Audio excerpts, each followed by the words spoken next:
listening to the Lucha Central Podcast Network. And now, LuchaCentral.com presents Masks, Mats, and Mayhem. I can all write it and we'll do it live. Fucking thing sucks.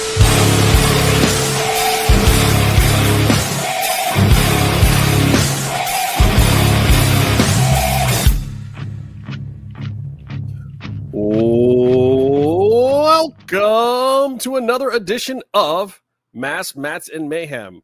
I'm your host, Justin Outlaw Harvey, and you can find me on social media at JustinHarvey75. You can find the entire show on social media at MMMshow75.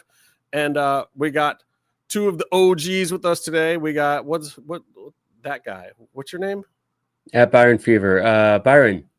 At Byron Fever. Suck. Yeah. Look me up on all the socials. I'm not doing much, but say hi. Okay, but you said your handle this time at Byron Fever because Jimmy was getting better last week because I didn't get in socials. I cut the show short, and we went long. Somehow I cut it short and we went long.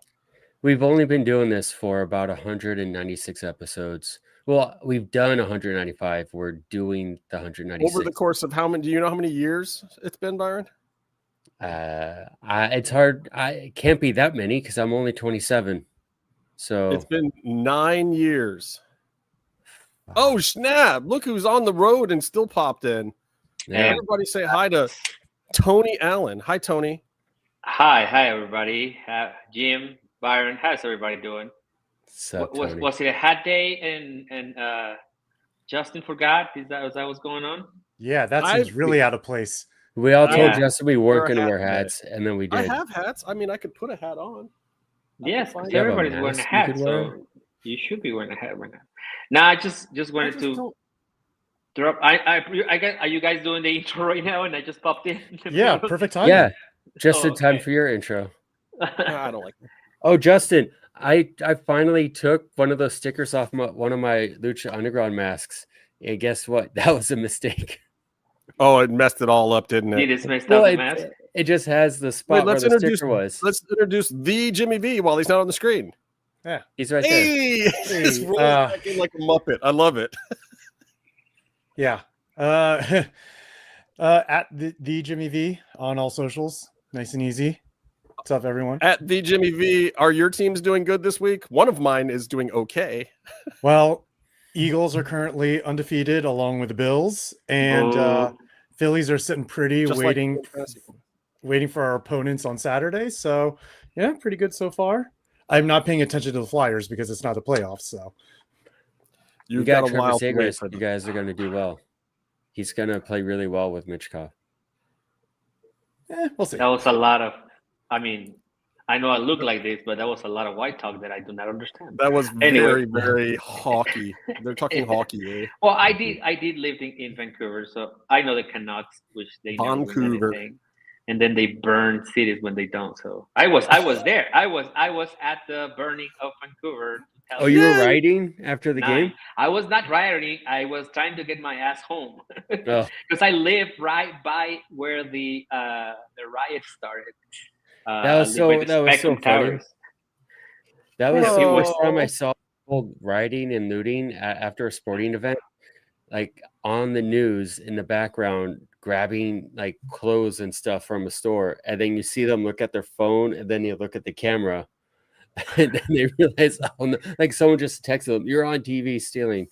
Like, Rebecca, which team of yours sucks the most? Tell us who your worst team is. Except for you of Miami. Goatse is correct. It's party time. And I'm going to come in hot. We're going to do hot takes first this week because... Okay. Before you start, I'm sorry. Oh, Jesus. Like, I did not watch... I had really bad connection. So I watched like 50% of the show. Tony is on the road. He's not at home with his super Wi-Fi. He's in the Airbnb. Yeah. I'm still coming in hot. I'm going to talk about the reappearance of Andrade El Idolo in that I can talk about. Yeah. But here's why I'm hot about it. Don Callis, really smart, evil genius manager, right? right? So he's got 2 guys joining the Don Callis family officially today. Well, Clone was already part of the Don Callis family, right? Was They he officially announced that yet? I think I don't know. yeah. They announced it tonight, but I mean, that whole thing was botched thanks to the camera work. But I'm not even getting into that. Here's what ticks me off. Can we make it make sense? Like, okay, it was a great debut. It was during a Kenny segment. I mean, even Kenny being there was great for business, whatever. But like, why let Kenny get the win? Like, if we're talking logic here, we're talking even wrestling logic, wouldn't you have your surprise guy, your equalizer, your table turner guy come out and do something so your team could win the match? Why the fuck are you going to wait another 10 minutes to bring your guy in after all the carnage has happened, all your dudes have gotten beaten down, and then the hero is making a big speech on the microphone, then your guy shows up? That's not Don Callis thinking. That's ridiculous. Don Callis is an evil genius, and he would send the guy in with an ice pick to win the match for his team and ruin that guy to soil his pants. Right? Am I crazy, Byron? Tell me I'm crazy. I think you're looking at it from one perspective of reality, but from the perspective of it is a 60-year anniversary episode of the show. They wanted that feel-good moment with Kenny, and the opening match is Kenny and the fans, and the opening match is the second main event. So they were not going to close the show with Kenny winning and then delivering that speech off air. They opened with it. So I think it served that purpose. And then why do they the Andrade thing there? Well, because they were also debuting, revealing, and inducting another luchador into the Don Callis family. So why would they only do one story? Byron, you're talking, but all I'm hearing is no. I'm saying Tony all in your throat. That's all I hear. It's not you, Tony. Tony Khan. Thank you. No, you just love this guy.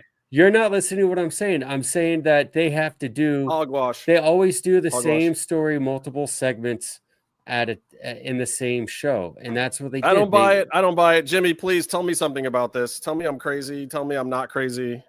I mean, you're not crazy, but we also don't. Logic doesn't really apply as well in wrestling as it does in real life. So, yeah, it doesn't really make sense. But I understand it from the point of view of you think that Don is saving it for if his team wins, then he gets that comeuppance at the end. But yeah, it didn't really make sense. But in the grand scheme of segments on the show, it made sense. Okay. Tony, you're just happy to see Andrade have a job. Yes, I'm just happy he's employed somewhere. But however, I figured this would probably be your hot take tonight too, with something about Andrade. Yeah, well, whatever. I'll get in trouble anyways. I think this is just like, fuck you, WWE, right? This is this is just it. It doesn't even have to make sense. It's just a show that is gonna get fairly more up. I don't know if it's gonna do like really well. I'll talk about that later, but it's gonna do like a lot more because there's hype because it's the 6th. So it's just fuck you guys. We got this guy after you guys let him go. We don't know how, and now we don't know what happened. Maybe he just looked for it. I don't know. You guys don't know, right?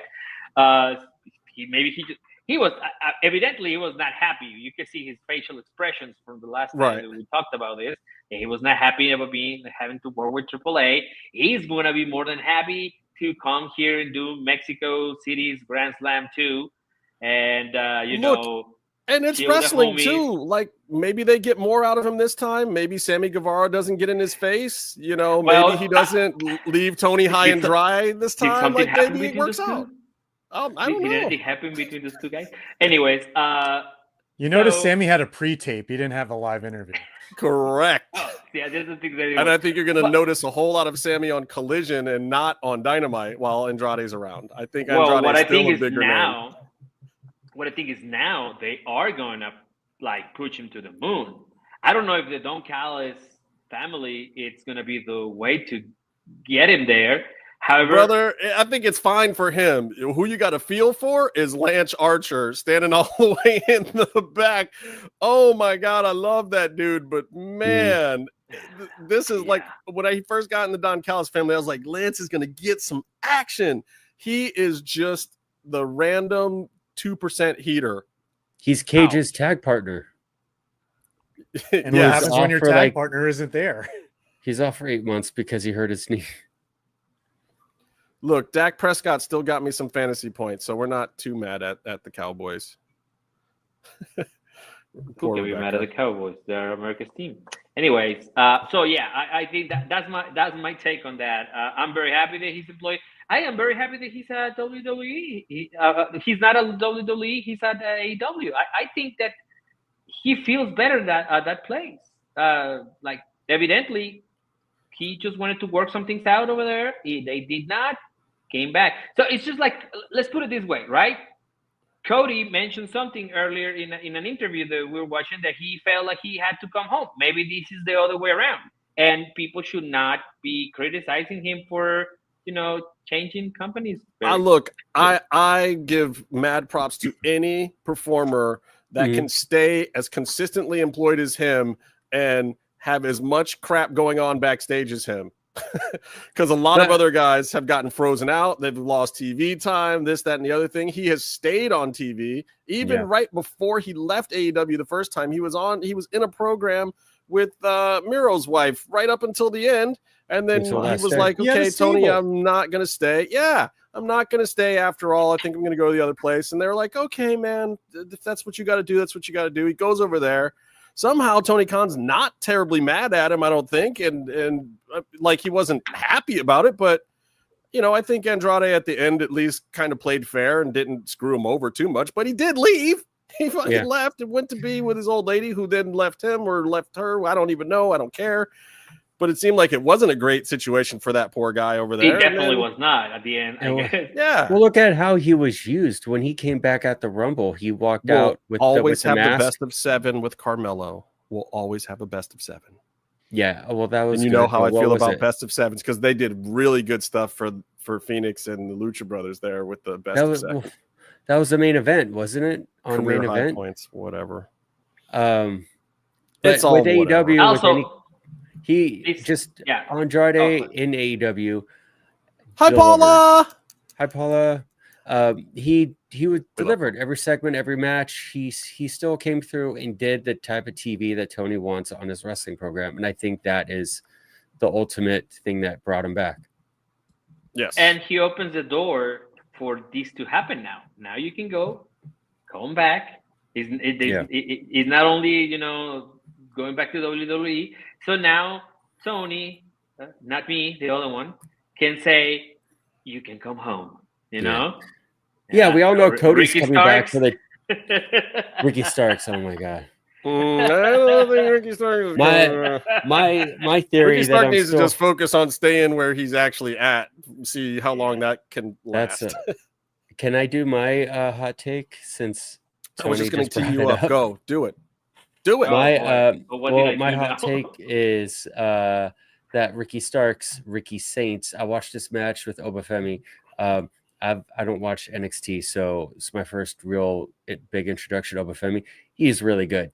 And if you watch the match, he's the one who kind of carried it and got all the reactions for the stuff he did. If you're going to do a move and almost hurt yourself or someone else, you want it to matter. Ricky seemed rushed and forced all the way through. He seems rushed and forced in all of his NXT stuff and in like a third of his AEW stuff. There is a magic there in him. But he needs to find it because he doesn't have it, and he needs to figure out how to deliver it on a consistent basis. He got the NXT title. I've been a fan of his since NWA Power. I think he's great. I think he can be a unique presentation and talent on the show. I think it's funny he called himself Stroke Daddy, and like Cody had to like pretend it was a golfing reference early in this AEW career. But through all that he's been through, this is when he has to deliver. Or like Justin was inferring earlier, what does he have after that? where's he going to? That's a hot ass take, Byron. So let me ask you this first of all. You actually did your homework, Byron. I'm very proud of you. This is like a first, maybe a second. I'll be generous and say this is a second. I went in under time on 196 episodes. You proud of that under time, and you did your homework. All right. So first of all, Obafemi, your first time seeing the guy for real and watching him, do you think that he's ready for the main roster? Do you feel like he's ready to be moving up? Even though you're just not seeing him for the first time, but do you think he'll fit in on the main roster?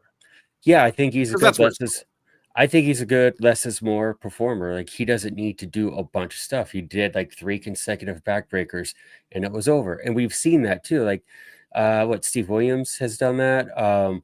It's just, he does these moves that the way he worked the match, he would do things where you would pay attention to it, and he would do it in a way where you would pay attention and register and respond. What else do you want on the main roster out of a talent in the ring? Yes, I don't know. Paula, we're back. We snuck back. Sorry, I should have sent you a DM. My bad. That's me. That's my fault. I don't know his promos, but I'm sure they're fine or good or great if he got the ball to carry in NXT. But he's a big jacked dude, and he seems to know how to work.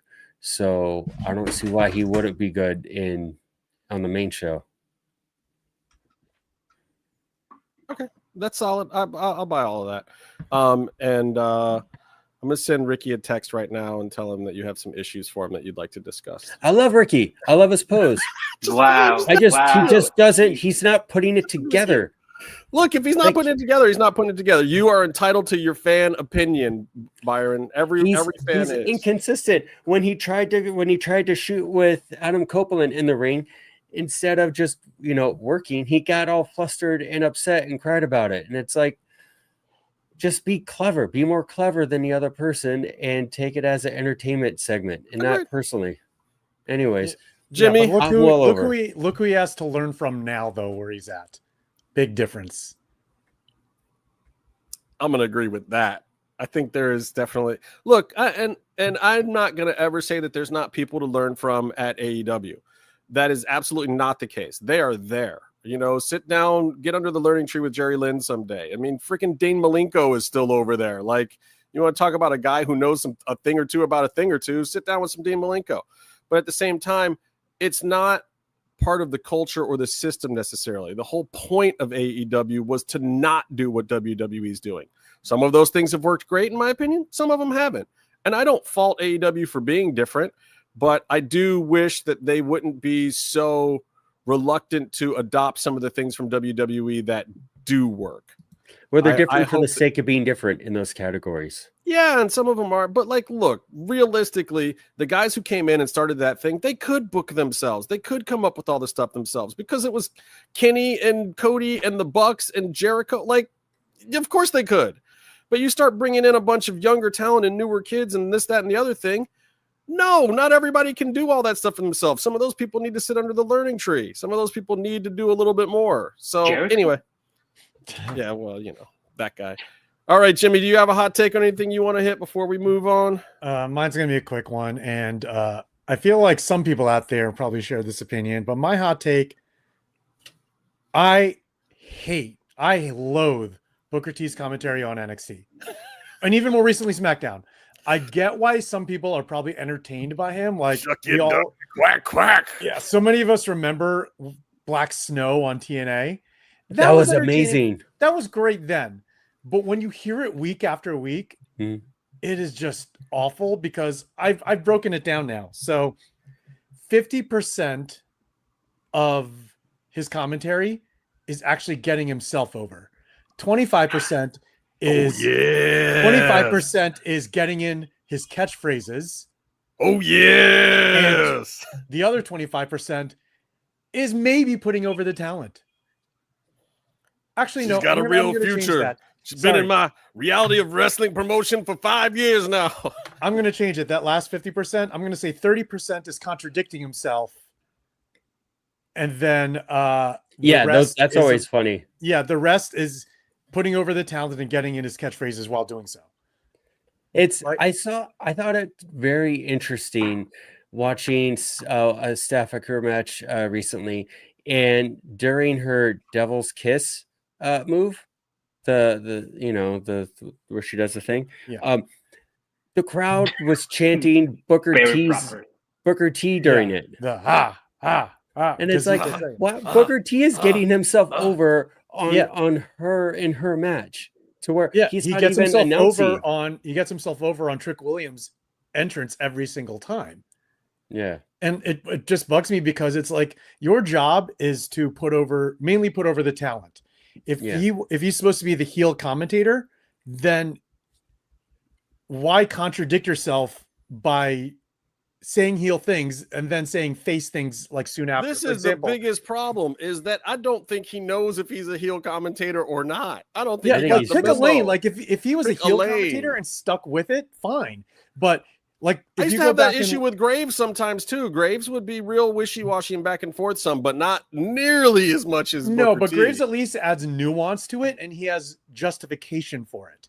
Like he'll even say, like, I normally wouldn't agree with this, but with Booker, he just like he'll say like the heel thing. So the thing he's been saying lately is, if you ain't cheating, you ain't trying. And then all of a sudden he'll go like, come on, ref, why you let him do that? It's like, you yourself just said if they're not cheating, they're not trying.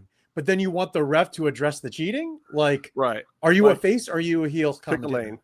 Pick a lane. And like I said, now every time you hear Trick Williams come out to the ring, it's not just Trick's entrance anymore. It's Trick and Booker.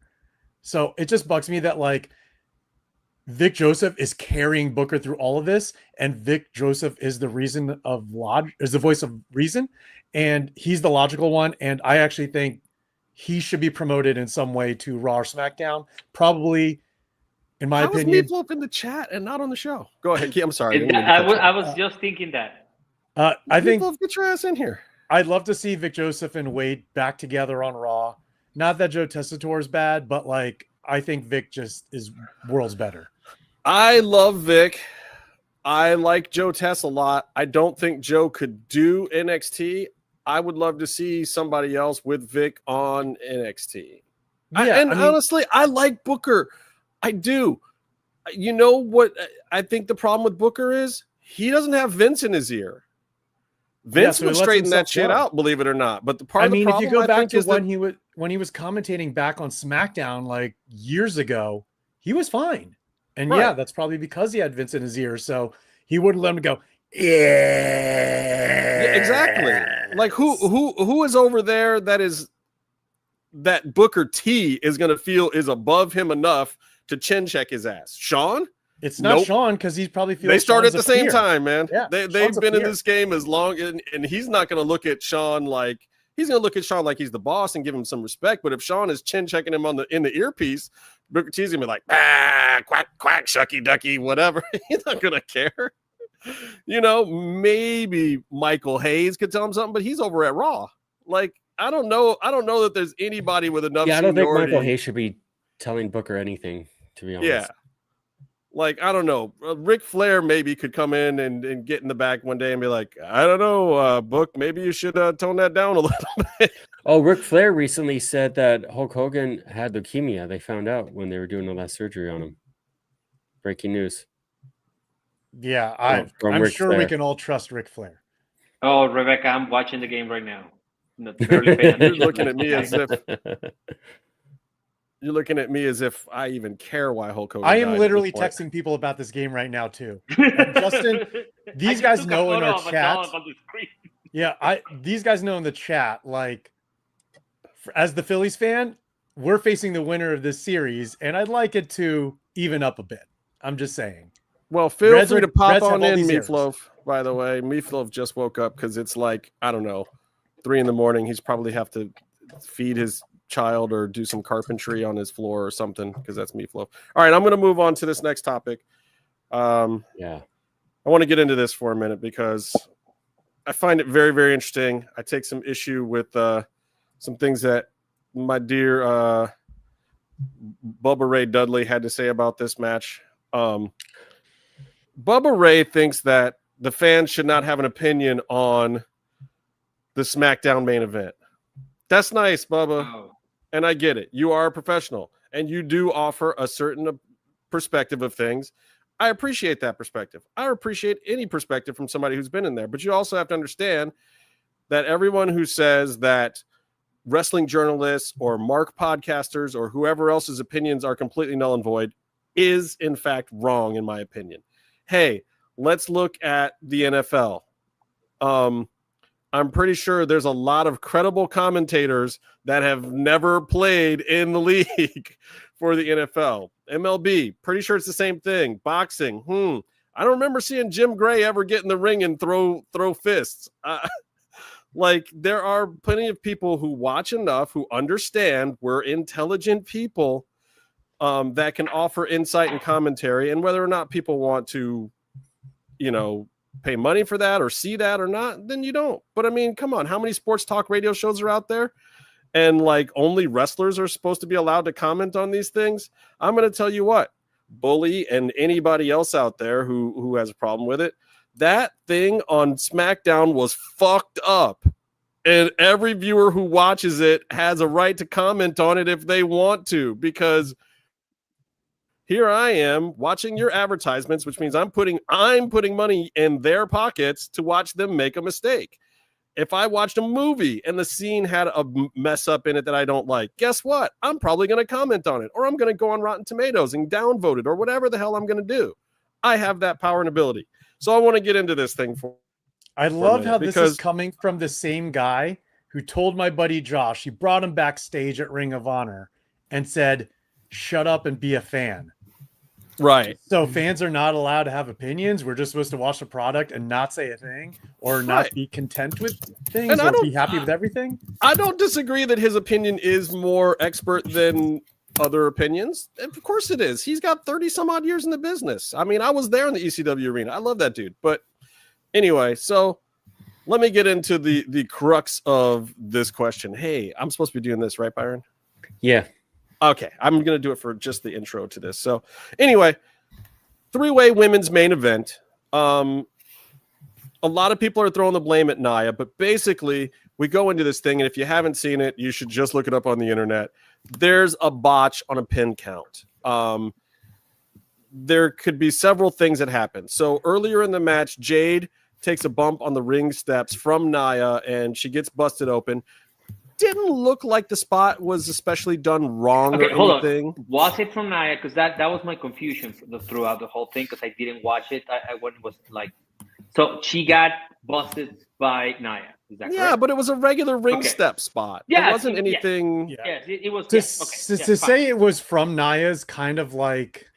It was Nia and Jade doing the spot, and Jade came up with. Okay, fine. That's what I. That's okay. From the ring steps. So it didn't happen in that ending sequence. We all know how that's done, though, in stunts and wrestling and everything. The person taking it guides their head into the thing. Mm-hmm. Yeah, so it could have been Jade's fault, could have been Nia's fault. Nia took a lot of shit for it on the internet, and I'm not really, I don't know if I'm laying blame or not. Maybe she did something a little off, but again, it didn't look egregiously bad. It looks like bad circumstance. And so Jade gets up, Jade's back in the match or whatever. Jade does the black hole slam thing, and it looks like, and then she gets pushed out, and Tiffy's supposed to come in for the cover and do this other stuff. It looked to me like what happened was Tiffy doesn't get there quite in time. A lot of people were speculating that maybe there was a change in the match because Jade was already injured. But if Jade was already injured and they were going to change the finish, why is she in the ring doing the slam thing? Like, why is she in the ring doing power moves? I think they would have changed the finish differently than that. It looked like Tiffy missed a cue, didn't get in on time. Like she was supposed to steal the win maybe, or knock her out or whatever. And then the ref doesn't count the 3, but Nia does not lift the shoulder at all. Then Nia starts jaw-jacking with the referee, Daphne LaShawn, who's the ref. And then they go into another finishing sequence with the best moonsault ever, which is, by the way, all you will see in the retcon that they have up now. It's smart. You will not see any of the botch anymore except on social media accounts from people who posted it. So I'm just curious what you guys think about this situation, about how it was handled on TV, how it was handled in the internet, and who you guys think is to blame. I personally think it was Tiffy coming in late that actually set the whole thing awry. But I think that Nia jaw-jacking with the ref when her shoulder is still down, by the way, she's trying to figure out how to finish the match. Not a veteran move. And the whole rest of the match, honest to God, Nia had been leading that thing great. But the end still showed like where she needs a little bit of work. To me, Jade completely not the problem. Surprisingly, because she's the greenest one in there. Well, no, technically Tiffy is the greenest one. Anyway, curious to know what you guys think about the entire thing. I think the whole thing was just sideways and awful and makes WWE look like trash third-rate television. I'll go first real quick. I think this is one of those things where that gets worked out when you're in the old days, when you're doing territories and you're working, I don't know, 8 nights a week or whatever they say. You do these things. The finish was a very simple finish. Someone hits a move, goes for the pin. The second person pushes them off and takes the pin themselves. Very simple thing. However, when you're going from A to B to C, sometimes B doesn't happen the way you want. You still got to get to C. And they didn't figure it out. They didn't have a backup plan.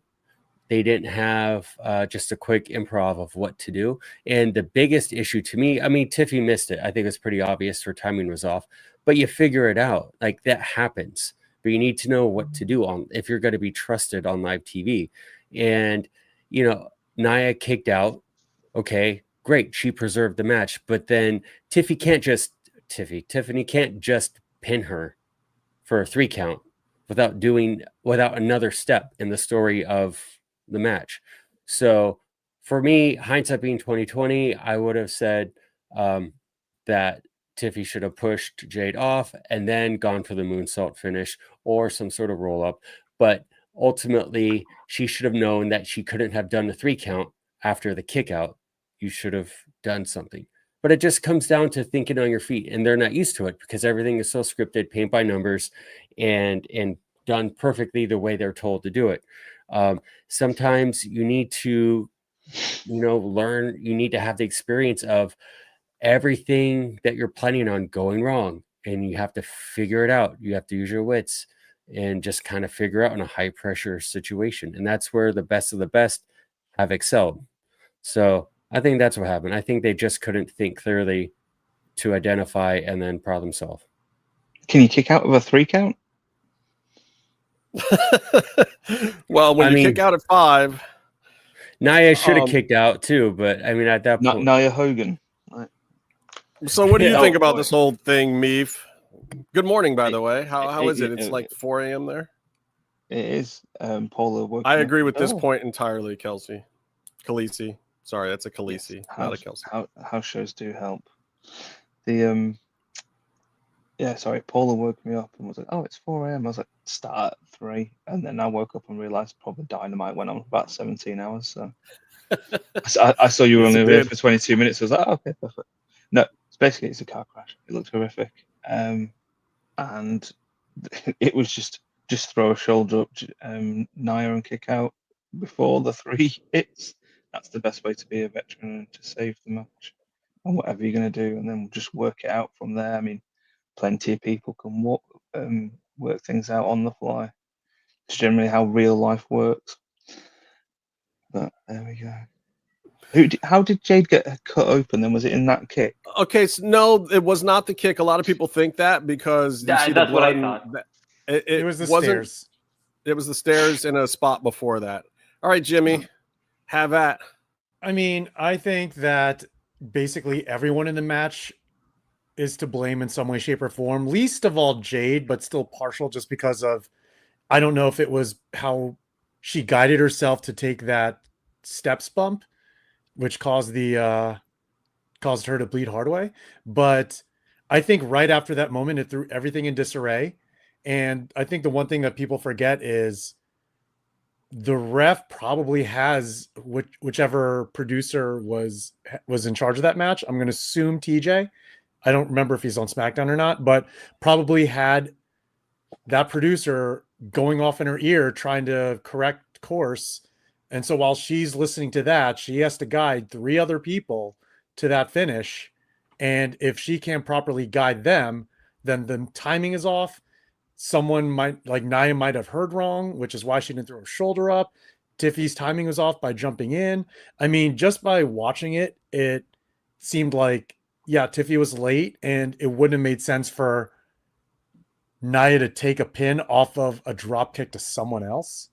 But honestly, like, as bad as it was, and everyone was talking about it that night and a few days after, this will all be forgotten in about a week.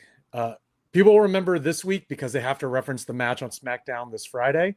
But by next week, by Crown Jewel, like, this will be, in the rear view. Doesn't even matter.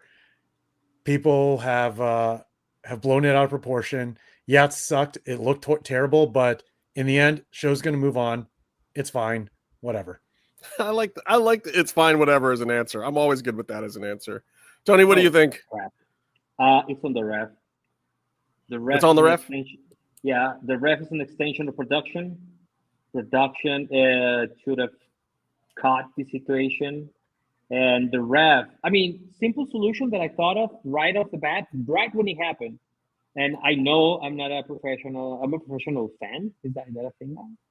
I was never a ref. I was never a wrestler or whatever. You can always like pretend to check on the shoulder as if they had moved, right? You're going 1, 2, and then you change hands and you go like this. Yeah, like, you do a swipe. They millimetrically moved so that you break the count, and then you can do whatever after, right? You can just be like, hey, move your ass or whatever, right? You can tap him afterwards. If you watch the video, Daphne does do a swipe, but she does it with the other hand. She does it with the far side hand. And that's not really going to help a bigger person like Nia move their shoulder. Exactly. So I for me, that's it, because that production wise, if you think about it, the ref is a last line of defense of production. And actually you can do angles or whatever, but if you're communicating directly, it's like break the count, and they will have to come up with something. I think the reason why this is in everybody's mind on my end is because it breaks suspend belief so bad that you go for the rest of the show like, oh man, this is all scripted, this is not happening for real now. I think that's what it hurts the most, because it hurts the rest of the show. And then if we talk about it, it breaks the rest of the suspend belief that we want to keep. But I've been reading a lot about this Tilly Norwood actress. Do you guys know what I'm talking about? The AI actress, yes. Yes, one of my favorites. Yeah, okay. Screw Tilly Norwood. Screw her. I'm a big fan. I Well, don't even get it. What is the point? I'll get there. I think one day we're gonna miss human errors, and this is part of the conversation, because we were looking for excellence when we're watching a product. We wanna make sure that visual effects don't look like the ones in the Flash. We want to make sure that our 3 counts are, that our 2 counts are close enough, but they're not too close that they, destroy the suspend belief. But now there is a possibility that one day we won't have these kind of errors anymore, because everything will be automated or AI. It's not really far. You think TKO is not going to explore the possibility of having AI wrestlers? I mean, it's probably working on it right now. So I think that it's okay to have this kind of errors because they remind us that we're still human. And then that makes the next time they try, at least I think, to be even better. So there's always going to be human error, because these people that own our TVs are human and they will make those mistakes. Whereas we are in the fence right now of being in a situation where our entertainment is no longer human. So I think this is, again, okay, and it will be fine. But, at that moment, it's up. All right. I would say this is probably the wrestling equivalent to a Starbucks cup on Game of Thrones. Everyone talked about it for a couple of weeks. Fair enough. Yeah. For production wise, it was a huge gaffe, and we look back on but it now. but I'll also say that the Starbucks cup was in one scene at the very beginning of the show or whatever. It wasn't in the ultimate finale with the dragon, burning the main character or whatever. I will say this. Speaking of which, Khaleesi had a good point, and it was kind of what I had in my notes here as my summary of the whole thing. I blame Vince. I blame TKO as much as anybody who was in that ring, because wrestling isn't doing what it used to do. These guys used to work a program together for a while on the road, in-house shows, and then whenever they got to the blow-off, the finish switched. We don't do that anymore. And especially with somebody that's Nia's size, these girls don't get the reps with her. She's not as bad as everyone thinks, but literally when all of a sudden you're going in there and you're working a match with a body type you're not used to, it's hard. It's difficult, and they need the reps, and it's hard because they're not getting them. That changed when Vince made TV good, and every week something different was happening on TV. He did that. Then WCW compounded that. Even in ECW, those guys would work each other for a while. And even in the Vince system, they would work programs a little more often. But now in the TKO system, it is a lot more hot-shotting. It is brand new, completely fresh programs from pay-per-view to pay-per-view. Pay-per-views are happening every 3 weeks, not every 2 months or 6 weeks or whatever they were doing before. It's a lot, and these guys are switching it up. It's part of why house shows doesn't work anymore, because they have to do so much new stuff for TV. So anyway, I think we all have some slightly different takes on this one, which I think makes it interesting, and hopefully they won't have any more big botches anytime soon, because that would be unfortunate, because a main event botch when in the women's division, especially when they're finally getting their shit together, is kind of unfortunate. So, wow, I haven't changed my banner. Let me change my banner. Been using the wrong banner. I'm gonna quickly hit this one. That match was actually very, very good up until that point too. It really was, and Nia was actually a big part of why it was good too. And I am the first person that loved to hate on Nia in the past, but I think she's improved a ton. And I thought Chelsea has actually has gone online and to say that, to defend Nia and say that she's a locker room leader, which I think says a lot. Yeah, and it looks like it. How her and Daphne didn't communicate. Like, I get Daphne, the ref, somebody being in the ear, it being hard to get the whole match back under control when Jade's bumped out to the floor. Tiffy's waiting on the other side for the run-in spot. But the two people that probably messed it up the most are the two that were right there. It was Daphne and Nia. Like, the one person you can talk to is right there, girl. Like, just slap her on the hand, tell her to get up. Just now, just thinking, one of the things she could have done, because Tiffy went for the pin. She could have kicked her off and gone about the blood. She could have just been like, "Oh no, blood, blood." Right. Wait, gone and checked on Jade or something or whatever. Anyway, we're gonna move on quickly. I want to talk about this whole NXT TNA thing. Does WWE have too much developmental now? I mean, we have NXT, we have LFG, we have Evolve, and now we also have TNA and AAA, which are basically kind of lower leagues. We also have the ID thing. That's so where funny. You can be a WWE performer that's an indie performer that's not really in the WWE, but we've identified you. Work or see how that works. Like, to be honest, I've not seen there. It's drawing at shows. It's drawing at shows. Okay, it is. Be in America, I guess. it's helping people draw, because you're putting the WWE name on a smaller show, and you're identifying talent as talent to watch. And in that regards, I think it's actually. I think it's a genius idea in that regards, but what's the this whole crossover thing is weird to me at this point. And now we've got another NXT star with a TNA belt. I feel like the Hardys are gonna take the belts off of Dark State. I don't see the Dark State being the group that the Hardys need to put over right now to put more TNA belts into NXT. Don't think that's going to happen. So I'm pretty sure the Hardys are going to win that match, and then they're going to face Team 3D, Bubba, and Devon with a bunch of belts on the line, because this way the Hardys can just say they've literally won every WWE tag belts and whatever. I don't care. But where are we going with all this? How do you guys feel about this whole crossover situation? Is it working out? Is there too much development now because of this TNA NXT crossover? It was good TV on Tuesday, and I think it was good TV over the weekend, but I don't know how I feel about it going forward. And so I'm going to leave it up to the panel to figure it out for me. Who wants it? Oh, Jim is like, I watch NXT. I know what the hell I'm talking about. I mean, here's the thing.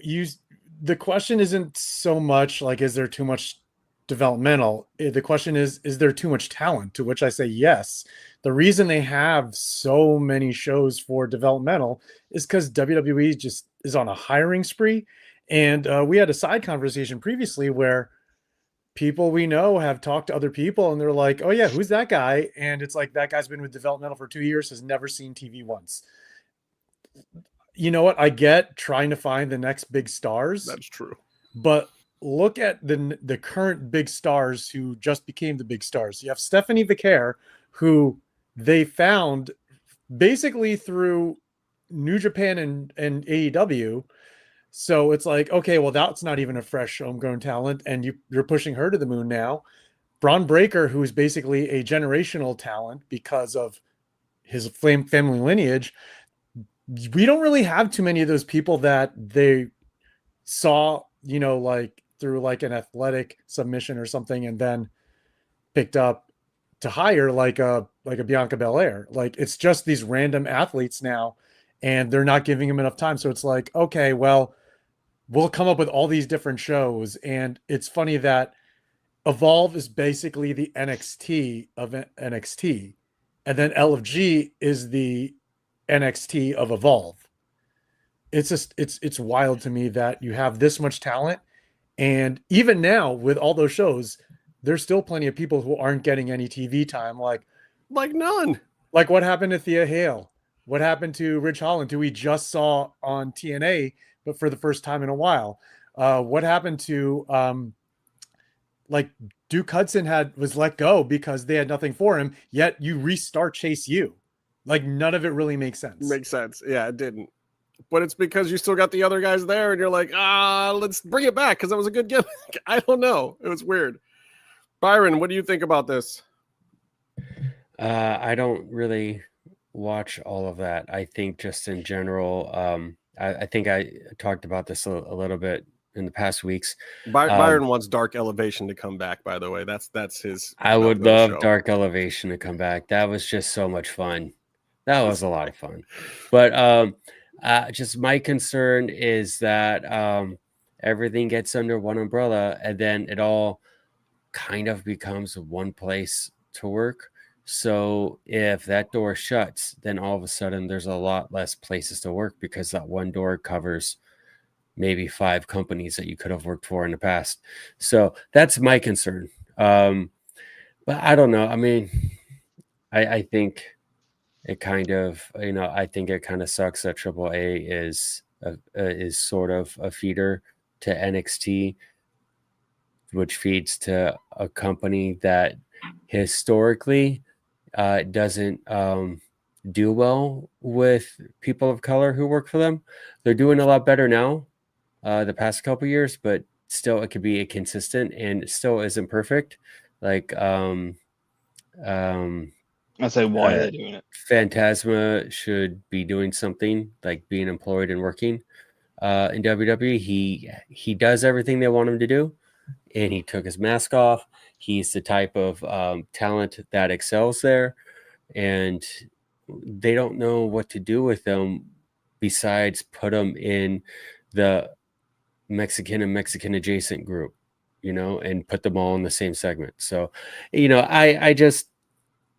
I don't know. I think it's better to have different places to work, different bosses to work for, different creative ideologies to to learn and choose and work for. So that's my take on it. Who wants next, Tony or Meef? Meef wants in. It's I don't want to say classic merger because I've never been part of a business. I've been part of a business that's trying to merge, but I've seen things where people move in. You always, when you get a new manager or whatever, and then suddenly their people come in to become managers, and then suddenly some staff from the other store appear. It's just that classic thing. WWE takes over, and the first thing everybody says is, "Oh, here we go.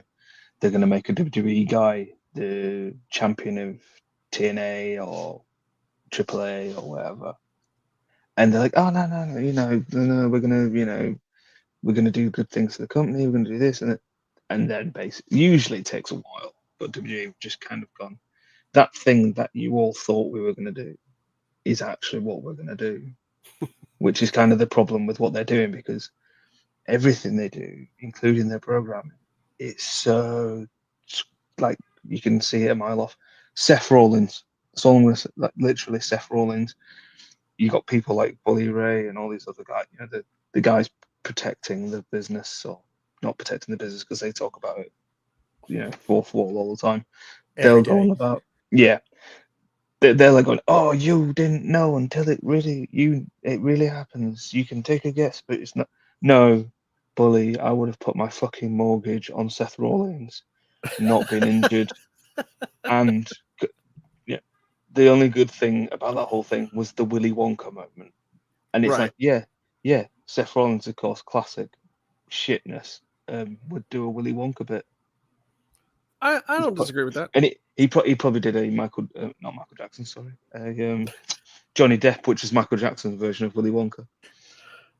Oh God, that's brutal. But all right, it's Tony. A classic thing. They move in and they just, so we're saying that the Money in the Bank was the golden ticket.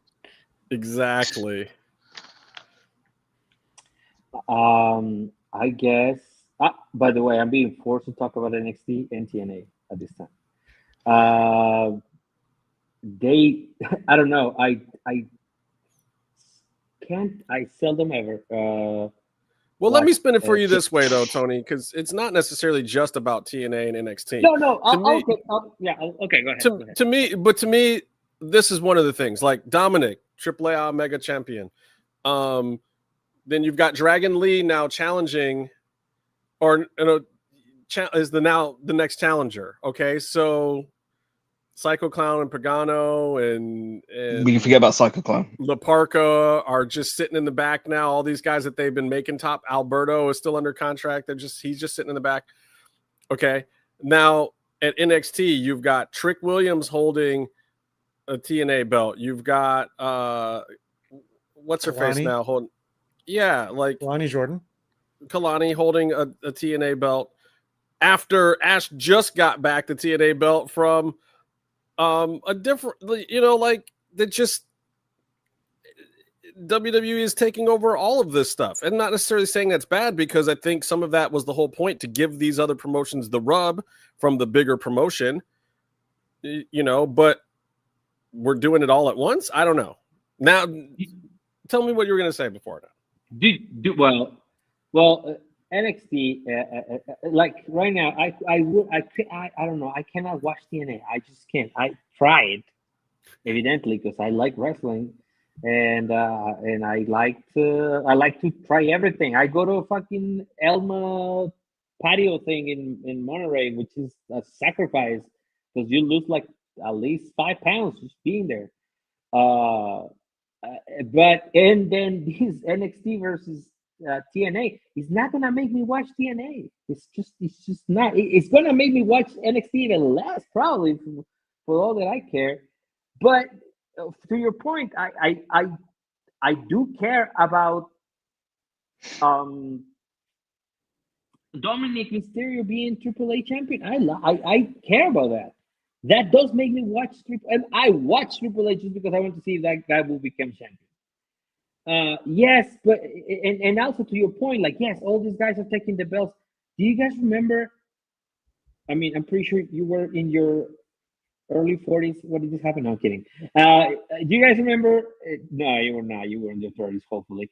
You guys remember the possibilities there were when ECW got bought and WCW got bought, and then all that disappeared into like a very dumbass invasion angle that had no people really from WCW, and then which is literally being referenced. Wrestling. It's being referenced for this TNA thing. It is being referenced. Change the show from Invasion to Showdown. But I think because of the bad taste it left the last time they did it. That was why they changed the name, because all of us ECW fans were like, wait, whoa, last time you did this, or WCW fans in Byron's case, we're like, whoa, last time you guys did this, you killed my childhood dreams. I stopped watching wrestling for like 7 years after that crap. Yeah, it was bad. So this is just how corporations work. They have their product already signed. They buy properties, and this is the part that we think about. Oh, this is the way the beans did things. No, this is just the way the American corporations do things. They buy properties, they rip them apart for their guts, sell them out, and then they put whatever label on top of whatever now they're selling, and that is now your Coca-Cola, new Coca-Cola, and whatever. So, but do they have too much development? No, because I'm pretty sure that at one point the other side, whatever you want to call it, AEW, CMLL, whatever, they're going to get more money, and if they're smart, they're gonna put more money, and they're gonna be competing with these people for at least the foreseeable future.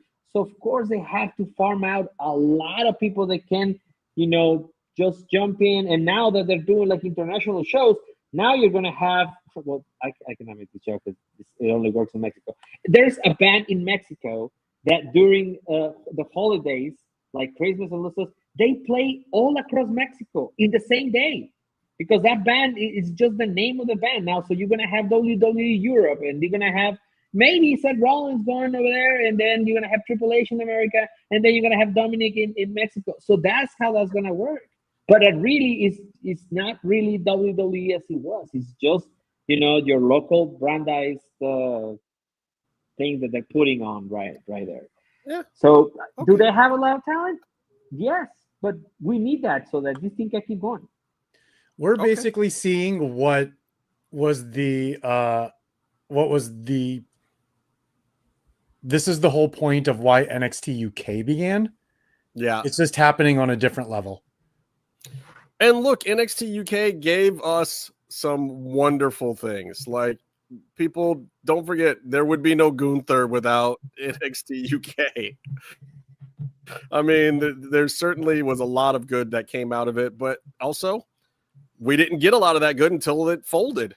So it's like, did it work? Did it not work? How many Grande Americanos came out of NXT UK? I don't know. Like 10. I will say that Walter versus Ilya was one of the best matches, and it occurred in front of no audience.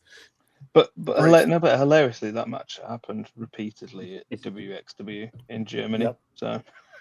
But that's always been, again, that is part of wrestling, is you build up the match. You do it over and over again. Secret Andre the Giant and Hulk Hogan wrestled many times before the big match. Like that was part of wrestling. It just worked. You did it dark until you did it in front of the lights, and then you did it in front of the cameras, and then it was good, and then you did a rematch. All right, I'm gonna time to fail now. That's the problem, because that's like the way the business works now. We document everything. Oh, I took a crap this morning. I put it on Instagram. So it's just like the first time that I realized. Okay, sorry, I'm not standing here Byron style, but the first time I realized this was crazy is one of my friends posted that he was at 7-Eleven. Like, who gives a fuck, bro? Why are you posting you're at 7-Eleven? But from then on, it just became that everywhere, right? Like every step of your life. So that's why the business is like this now. It is, and everyone's got to get used to it. And sadly, for the talent, it means that you have to tighten up your game, because you're not getting in the reps with the same people. You can't just go out there and call a match and then call it different for TV when it's time to do the blow off. You have to go out there. You have to lay out your matches. You have to work with somebody you haven't worked with for the last couple of months. And then you got to tighten up your shit. And that's why we have so much development, is because that's where they're learning it. They're learning the WWE style. And we'll see where it goes. I think we're in undiscovered country for wrestling in general. All right, time for the Lucha Underground look back. I'm not going to dive super deep into this, but it was kind of fun. I went back and watched. I'm wearing the shirt. Episode 100 of Lucha Underground. We're getting close to episode 200 here of the MMMshow. It is coming up. I'm already starting to talk to some guests. I got some things cooking. Ooh. Oh shit. Breaking it out. That's the MMMshow one from MMMshow 100. Oh yeah. Wow. So we even did our own. We even did our own shirts for it. We'll get you some merch. We'll get you some merch. I still have a few that were supposed to be shipped out to people.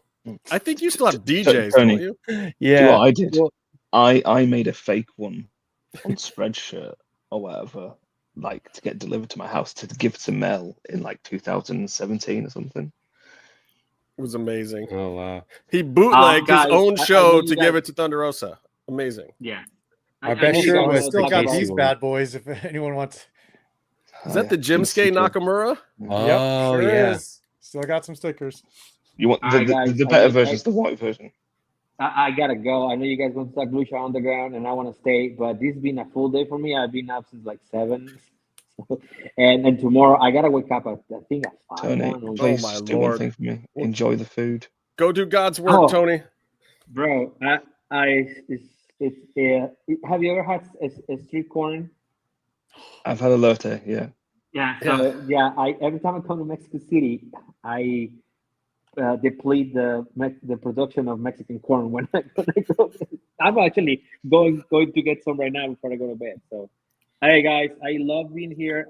I will have better timing next time. I'm just like, Hey, just look, we want didn't to jump on. even think we were gonna get you because I knew I you were know. traveling. So I I'm know. glad you It's were able to just stop like by. I saw like, oh yeah, I have an hour. I think I can do it. I'm not. I mean, I'm probably gonna die, but but yeah. Well, and poor JT got stuck doing something else too, so he couldn't be here either. So I was asleep. All right, guys.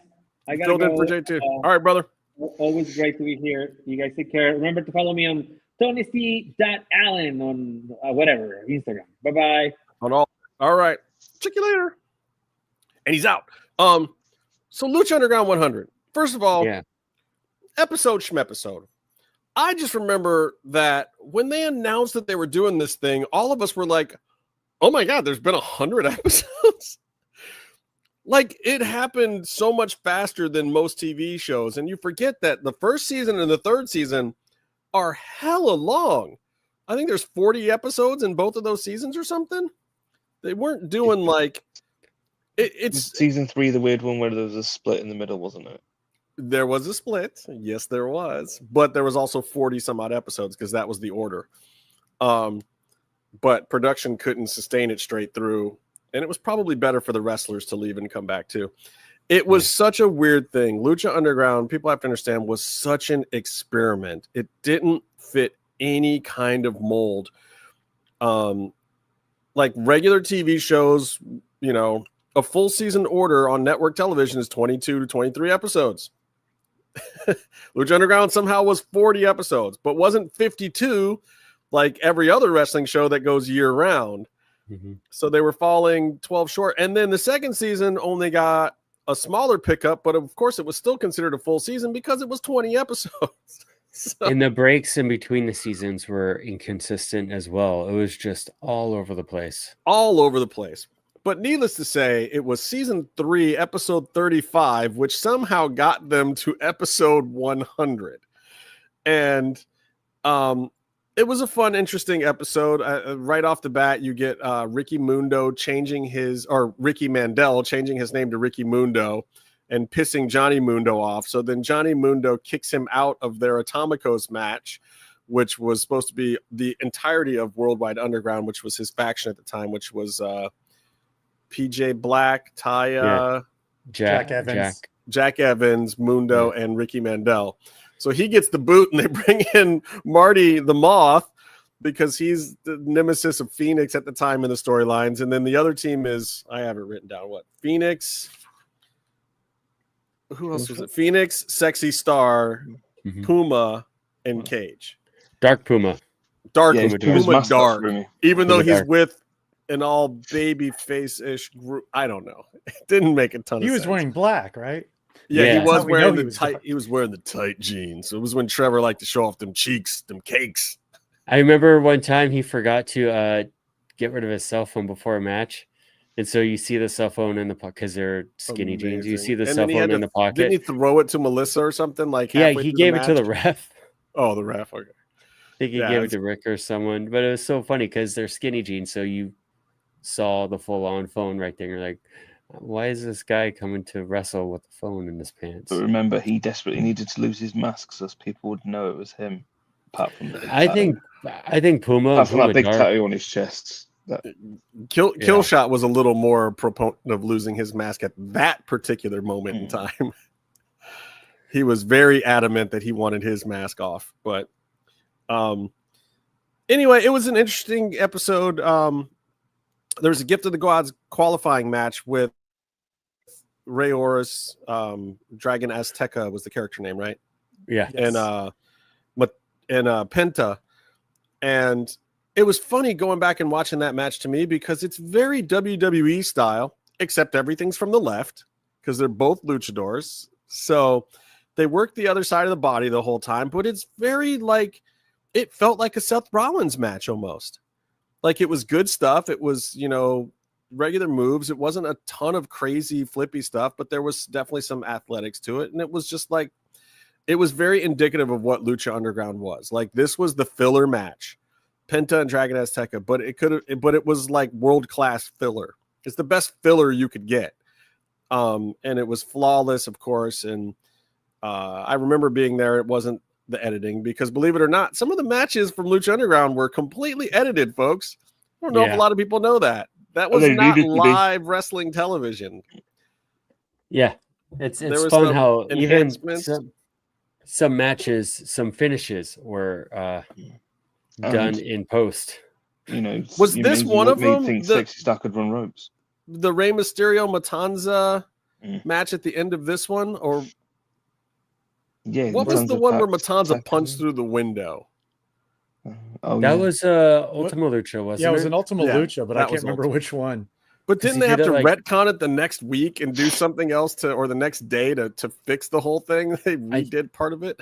I think they pushed it and redid it the next day. I think they redid the whole thing, right? Yeah. Yeah. Well, I mean, the whole thing. He came out and punched glass. I think that's as far as they got. And he bled out, didn't he? I definitely wasn't there for that one. Yeah. Because I was there like the day after. Yeah, I just remember the whole thing. Hey, this being happened. A clusterfuck, and they did they shot some stuff twice, and when it went to air, it was definitely not the same thing. And the dirt sheets had reported it one way, and there was times when they would film stuff at Lucha Underground, and we didn't know how it fit in at all in the storyline because it got moved around, especially in season 3. There was stuff all over the place in season 3 and some in season 4 too. And we never saw any vignettes, so everything is like, okay, I guess this happened. Correct. Mm-hmm. So in this episode, there's this huge vignette where Jeremiah Crane, Sami Callihan, is trying to kiss Katrina and get some kind of immortality or something from her immortal kiss or something. And then Cage comes in and knocks him over, and then the gauntlet is loose, and they're chasing the big gold gauntlet of power. And then Matanza comes in, and it all leads into the storylines. But even just me now watching this one episode out of context, I didn't know how that stuff fit in. It made me realize how much you really had to be watching that show to understand all the stuff. But the people who were watching it were. It was a lot of fun. It made viewing the show, when they would do a premiere screening too, all the people who came to the tapings were even more excited to go to those things because going to the tapings didn't actually spoil the show for you, unless you're Casey watching Ultima Lucha Dos, the main event. Now, was I the only one that went to this episode and got the shirt? You guys didn't get the... I have shirts. I have the shirt. Oh, I have the shirt, but I don't even remember how I got it. EVW. Well, because I watched the episode and everyone's wearing them, so I didn't know if it was something that EVW gave us later, or if we got them when we went to the show, or what. But I'm assuming I just got it at the show because everybody on the episode, I think, is wearing them. I think you all got it. And I know he gave me one because I complained. Oh, because you weren't there and complained like a little bitch. I was like, I wish I had. I feel one. like He's I got the shirt from one of you, maybe. I think I might have gotten some extras. So I think it's what it was. Byron got my shirt, but of course, if I got one that fit Jim, it was not going to fit Byron, especially not back then. I got a large, and I'm a medium. I didn't get you a medium. Hey, me and Meefloaf have both worked our way into schmedium since then, so I'm proud of both of us. It's a big change. Byron still. No, I've still got huge shoulders. I'm a large. Really weird. All right, I'm going to go into pops and drops. Let's do it. Let's do it. Byron, does that mean that you actually have a pop and or drop? Absolutely. So Ricky Saints, I think this is his opportunity. No. That's my pop. Meef hates the pose. So the 6-year anniversary for AEW was today. They did a cool little montage. I thought that was cool. They showed faces that don't work for them anymore. Famously don't work for them anymore. I thought it was cool that they included all of that. Faces that don't work for them anymore, like who? Like Thunder Rosa and Britt Baker? Wait, they do still work there. They're still collecting. They're still collecting paychecks. I mean, like, let's just say someone got fired twice for pretty much doing the same thing. He was on it, and Cody was on it, and like, I think that's great. You show respect, you know. But I think Paley Fest, Byron, we did that one, didn't we? That was great. We went to Paley Fest. That's where the Lucha Underground popcorn holder. And they showed the Hell of War match, right? Yeah, and that the was panel. a lot of fun. And the panel, that was good. That was so cool. I enjoy Tony Storm doing. I'm going to interrupt you again because Rebecca's on a roll here. Holy hell! 2 times God. in one show where Byron did homework. Are we getting raptured? That was supposed to be last week, Rebecca. Try and keep up. I enjoyed Tony Storm's character work. She lost the title. She's still interesting and important. I think that's smart and vital to a wrestler. But my biggest pop is basically the AEW women's tag titles. I think that's caused a lot of excitement for women's wrestling in AEW and adjacent. And I think there's a lot of potential there to do some really fun TV and get a lot of good talent. Who would you like to see rock the belts first? I don't know. I don't know. I mean, there really are 2 female tag teams.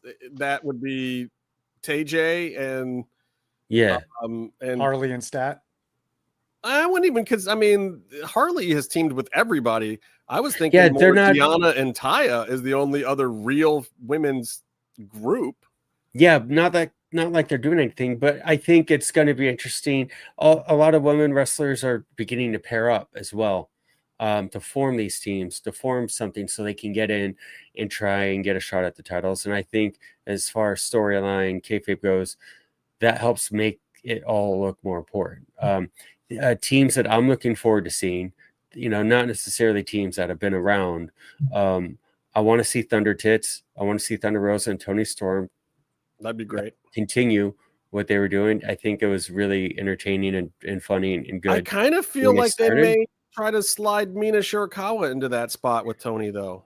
Maybe, but I think Tony was champ. That kind of ruins the joke, though, because she actually has Thunder Tits, and that kind of messes up the 2 flat-chested girls having a Thunder Tits group, but whatever.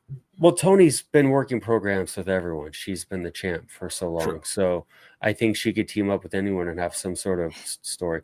I do think, though, there's been talk about Shida and Shuri teaming up. I think they used to, or they might be working together in Japan a little bit right now. I think that would be fun and entertaining. Athena and Billy. Athena and Billy. I think it would be really fun to see what comes together and how it plays out. Okay, cool. All right, there's your pop. Oh, Jimmy, and my pop. Drop. And my drop is AEW. No, we're not doing drops. We're doing pops now. We'll get you your drop. Well, they tell me that before I start talking. I just said, Jimmy, give me your pop. Byron touched on it earlier, and I mentioned it earlier that, yeah, my pop is Ricky Starks winning the NXT championship. You know, finally giving him the ball. Let's see if he runs with it. Whether it'll be good or not, like I think that's what we all want to see. Like what actually happens now that he's been given the ball. It's make or break time for Ricky. It really is. Like, look, he's still got people in the back. I know for a fact that are questioning him at both companies, at all companies. And now's the time to put up or shut up. He didn't quite get there at AEW. He's gotten a new lease on life. He could be a top guy at WWE within the next 5 years, I think. I think they need him to work his way into that picture, but he's got to succeed at being the NXT champion. Like most of the guys that are at the top of the roster now over in on the main roster were, you know, so I feel like we've been talking about Ricky's potential in WWE ever since he was FTW champion. Yes. So it's like, okay, well, FTW championship, TNT championship, those are one thing. Now you're the NXT champion. He was AEW tag champ too. Yeah. Yeah, but that With was Big Bill. marred by a lot of different by him. Yeah. He started to get a bad attitude there. But yeah, I do think though he still was delivering entertaining segments and bits for the most part. And his tag team with Will Hobbs, his pairing with Will Hobbs, they were amazing. I thought they were great. Yeah. And now that he's the champion of NXT, you're leading a company, so to speak. And now you have the people who are probably some of the best teachers in the business guiding you. I mean, it's make or break time. Yeah. If he blows this one, it's over. Meef, you got a pop for this week? No. But I'll just say Andrade having a job is probably for the best for him. Yeah. I think that's a pop too. I'm happy that he's got something to keep him going. Keep him out of trouble. Maybe is that that's what? Yeah, I agree. My pop for this week is Kyle Fletcher. Yeah, believe it or not, I said 2 years ago on this show that Kyle Fletcher was the 14th best wrestler on the planet. People just didn't know it yet.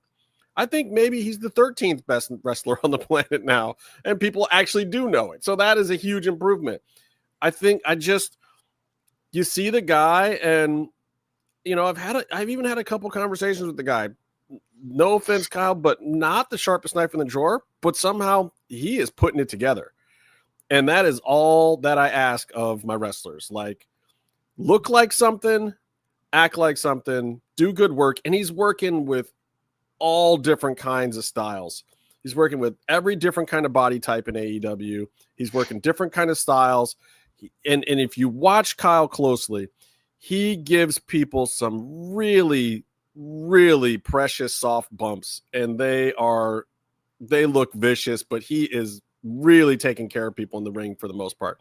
There have been some moments. Talk about some Adam Coles. They look, it happens, and I feel bad, and it was a little outrageous, but also Adam should have never agreed to that move. That was something that was laid out ahead of time that the agent, Kyle, and Adam should have all been like, let's not do this spot. But look, maybe Kyle's learned from that. Maybe Kyle learned from that moment, because the stuff that he's been doing recently looks tremendous, but there's not a wrestler in that locker room right now that will tell you that he's working too stiff or he's doing too much. Like he's putting it together. Now the AEW style, I think, is still a little too much for my taste. I think it needs to get pulled back a little bit, but as far as working in that style, what you're looking for out of Kyle Fletcher is, can he get to Will Ospreay's level? I think he still has a couple of little touches that he needs, a little bit of ring psychology in the match that needs to get worked out. The promos are all headed the right direction, but I think there could be a little more. Like, can you imagine Kyle Fletcher in a mic battle with a CM Punk? Can you imagine him doing some of that stuff? Maybe not yet, but look, what he did in there with Orange Cassidy tonight, they took care of each other. The match was clean. It was solid. It was exciting. The ring psychology worked through the whole match.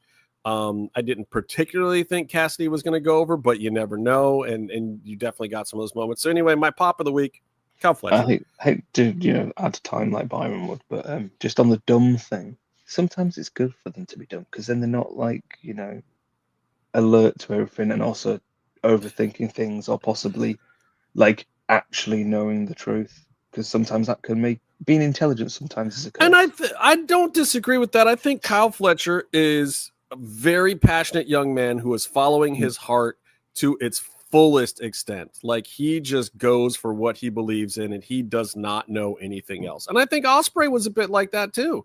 Like, these guys I got to see going for it. Fletcher pretty much on a nearly 3 weekly basis for like 3 years, and him and Mark Davis were absolutely amazing as a tag team. And then I loved their whole New Japan run as a tag team. I loved when they first came into AEW as a tag team. I've seen them way before they were in like New Japan and everything. And he was still solid then in the UK. Oh my god, they were just amazing. Like back when they were in PWG too. Yeah. Wait till Mark Davis comes back too. They were just the most unreal tag team. And I hope they put them back together. They're like 19. It was like. At this point, if Mark Davis comes back, how big does that make the Don Callis family? And will they be bigger than Chaos? I don't know. It was like the Mark Davis getting in was so weird. Like, it felt like they had a storyline that they were going to run with, and then they're like, nah, if I could just put him in the group, let's not do whatever that was. And then they restarted it. Yeah. And it didn't really make sense. It was such a weird thing because he was supposed to be reluctant, but he had to do it. And it was a whole thing where they're trying to do a story that was too nuanced for this. This is going to be mean for the skill level of AEW storytelling. Well, and that's the problem, because it wasn't too nuanced. We were all picking up on it. The fans were picking up on it. It was fine. It was going swimmingly. They just didn't know how to tell a story like that. Their storytelling isn't that great. No, and Tony goes for the match, and then when the talent comes and completes a storyline or insists on it or pushes it, I think it goes a little bit better, especially when they're all excited about getting to a match. Oh, it's a bit of a Thunder from Down Under appreciation there. I will say, I think it's pretty obvious that it's been said by many people. You watch AEW for the wrestling, but you'll watch WWE for the storylines. Yeah, I think so. Yeah, sometimes. I mean, I think they both have really good qualities that the other one specializes in too. But yeah, for the most part, Byron, I'm making you big box, so you can go right into your drop. Let's do this. Here's my drop. I think specifically the clone. I want to call it clone because they spelled it wrong. But the clone reveal to me was a drop. I love the wrestler Arez. Yeah. I last saw him do a GCW match for their hardcore title against Tremont. It was awesome. Lots of blood, all sorts of cool stuff. He's a great guy.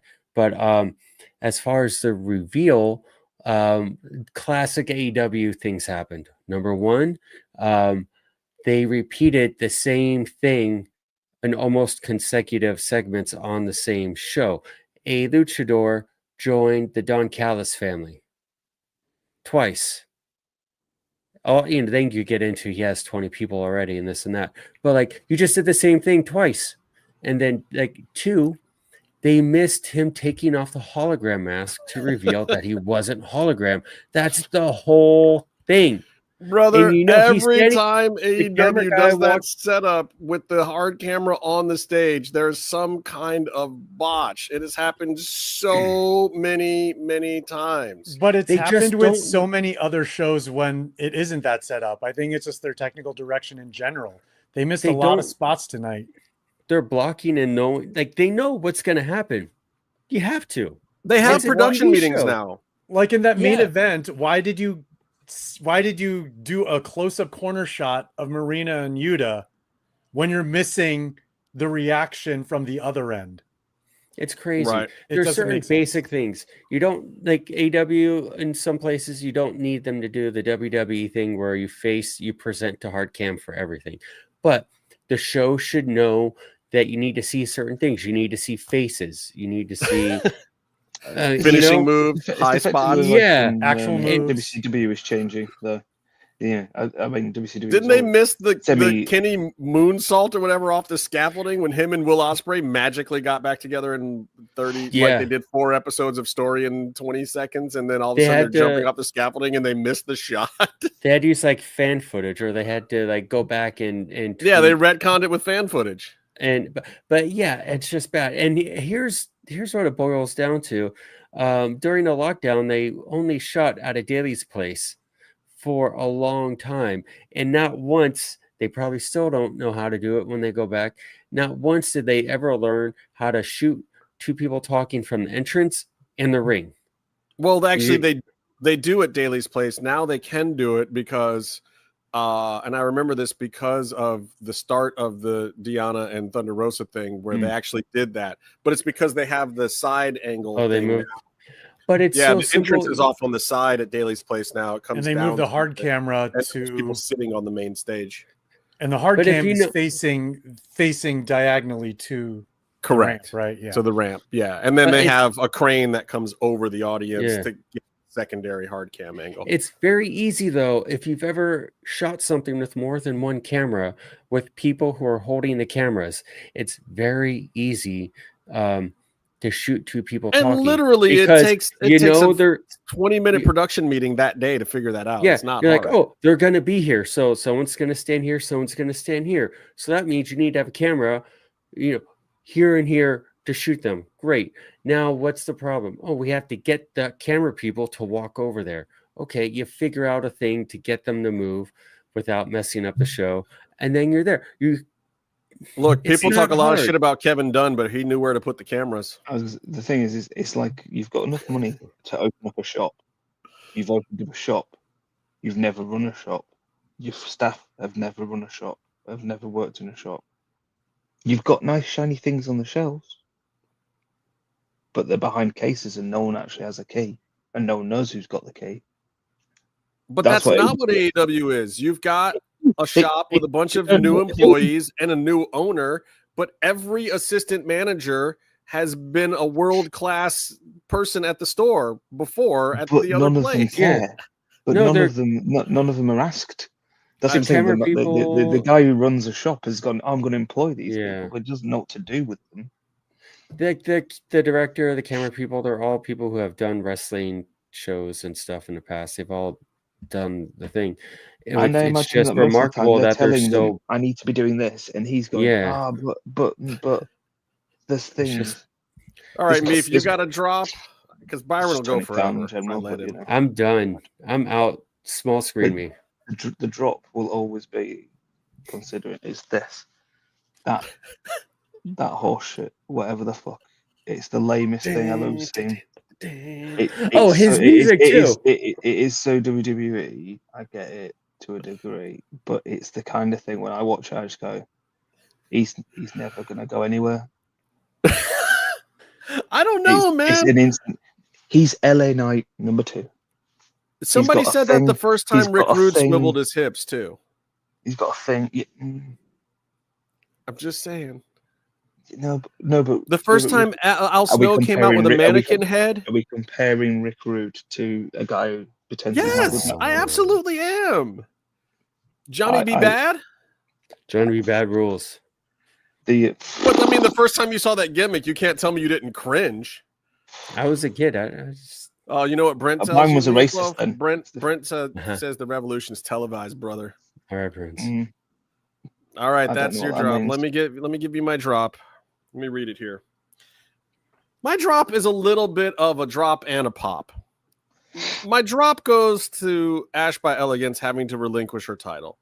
I just did not like seeing that. That does not make it a bad thing necessarily. It wasn't a mistake. Nobody did anything wrong. It wasn't like something, but it is something that I hate about wrestling. It just is so unfortunate for any person that's worked hard, especially if they're from Cleveland, that has to give up a title like that. What an uncomfortable situation. How horrible is that for that poor woman?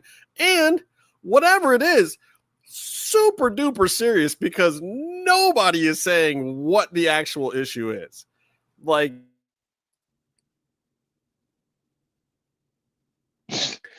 See, Justin's been silenced already. Justin got too close to the truth, and they shut him down. I'll say that like he said, it has to be serious when they said that she can no longer participate in in-ring competition. So I think everyone rightfully assumes that it's some sort of dire health issue that she may or may not disclose at the time that she finds the most appropriate. And I think it sucks because she's definitely busted her ass. I think that her career has suffered ever since she was hot-shotted from NXT to the main roster. She needed more time, but then once she was on the main roster, it's like, well, okay, this person isn't up to the standards we need, but they're the ones who brought her up. So for her to work her way up and finally win a women's world championship, for it to end like this, it sucks, but at least she got to that point. And also, with the frustration in WWE, her ring work was always a little bit suspect on live TV, like we were talking about earlier with the other Botch. She was unreliable to deliver a match on TV, time constraints and this and that. But her character work was always really great. And she learned to excel doing that as a manager role. She still figured out how to contribute on the show. And then they still discarded her. They still didn't let her do the thing that she could have been good at. It was unfortunate. It's like, she worked and found a way to be successful, and they still. It did make sense when they were making cuts, and I'm not being rude. No, I think it made sense for her, and I'm happy. I'm just really happy that she did find her way, that she had a little bit of a moment in TNA, and I didn't think it was going to be long-lived anyway, but I think it was a good time for her to get that spot, and I think it was a good shine for her to kind of win it back for TNA, and then to just have to relinquish it right after that. Oh, just so brutal. I do understand that's part of why they picked Kalani to be the next person. That was who Ash said, like, can it be? And they ran it past everyone and they talked it through and they were like, you know what? It absolutely can be. We can totally work with this. And they redid some storylines and they made it all work very quickly. And to the benefit of Kalani Jordan, because she was starting to fade off of TV a little bit too. She didn't have anything right now. So it worked out well for her, and God bless Ash. I hope she's okay. That was the most awkward relinquishment speech I've ever heard. Like, she's never been that great on the mic to begin with. And that was like her coming out of character to do that certainly didn't help the awkwardness, but clearly people know what's going on and they're not saying, like, I listened to Tommy Dreamer on Busted Open and it sounds like he knows whatever it is. And he was even like, yeah, we're just going to HIPAA that and not talk about people's personal medical stuff. And I was just like, God dang, what, like, maybe it's gross curiosity and I don't necessarily even need to know, but at the same time, whatever it is, sounds like it's real and people get concussions or have other stuff going on. And it sounds like she was told, hey, I know you just won the belt, but you can't continue. And it was how many times? So I was going to say, how many times it happens where someone just wins the belt? So you had like your Finn Balor, you've had the Cross, you've had Seth Rollins before, I think. And then so many times now, especially I just want to say now, it seems maybe it's just because of the way. Well, I mean, it just seems that every time someone just finally gets the title or they win the title, but you see what happens. What happens is because the chase, those programs that they have to be in to lead up to them are grueling. They're doing so many matches and they're on TV a bunch and they're pushing this person and they're trying to get this person over. And literally on your way to a belt is one of the toughest times of your whole career, especially if it's that first big win. And, you're like, if you go back and look at the stuff Finn was doing before that Universal Championship, he was putting it out there and it was working. He hasn't returned. I mean, I was going to say he did put him back, I think, at least a year or two in the initial bit. But now, he's to the point where he was one of the test cases for somebody going back down to NXT. And he went and rehabbed and worked out the kinks down at NXT again and then got back up to the main roster. Like, he was kind of the mold for that. So all these other guys like Baron Corbin and whatnot who went down, who thought it was a way back up, you're not Finn Balor, buddy. Sorry. Not everybody can go down and come back up. But anyway, that's my drop of the week. I wish Ash all the best. I wish Kalani all the best in representing TNA in her absence. I hope that ends up being a good choice. I do have to say I find it odd that the TNA women's team is really WWE heavy. I feel like the only real representation of TNA is the men's team. You got Kaz in there, TNA original. You got Moose, TNA original. That's the shocking thing to me. TNA being able to have their own actual stars sort of main eventing or leading their group. I mean, with the invasion angle had Steve Austin leading WCW. Right. Which actually Kalani posted. Yeah, that's the Which actually also leads me, thank you for the segue. That is my drop, the women's TNA team. So the women's TNA team, captained by Kalani Jordan, and she chose Mara Sade and The Inspiration as her teammates.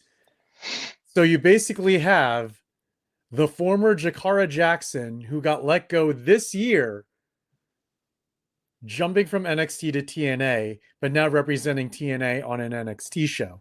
And you have The Inspiration, formerly the Iconics, who were brought up on NXT, now in TNA, representing TNA on NXT. I would have preferred the team to consist of Jody Threat and the Elegance brand. I mean, it makes more sense to have your women's tag team champions as part of your team if you're going to have a women's tag team on there. And can't really do any other female homegrown talent since most are injured or cannot be spoken of at the moment. But yeah, I'll tell you what though, I do like that they put Joe Hendry on blast. Like, dude, you got one foot in both ponds. Like him and Jordan, like y'all already planning main roster WWE shit. You're not our people. Which I'm glad they addressed because that was kind of the elephant in the room when it came to making the decisions of who's on the team. But yeah, that's my drop. And in that sense, it gives you the automatic storyline thing. Joe Hendry comes out to do, almost like not saying a Hogan leg drop moment, but like Joe Hendry comes out. Joe Hendry should be seen as last match. He has to make the choice. He has to make the choice. I think Cena should put over Joe Hendry for his last match on main event. I think that should be the end of Cena's career. Put over Joe. Clean. You know it's going to be though, don't you? 10-minute match. Honestly, Cena putting people over has not helped him. Cena putting people over has not helped them in the long run, and that's not by any fault of Cena's. I don't disagree. I do want to add Austin Theory at WrestleMania. Look at Solo and Saudi. Nothing's really happened. So super duper true. Austin. What were you going to say there, Byron? I do want to. Hey, man, stay in the mix.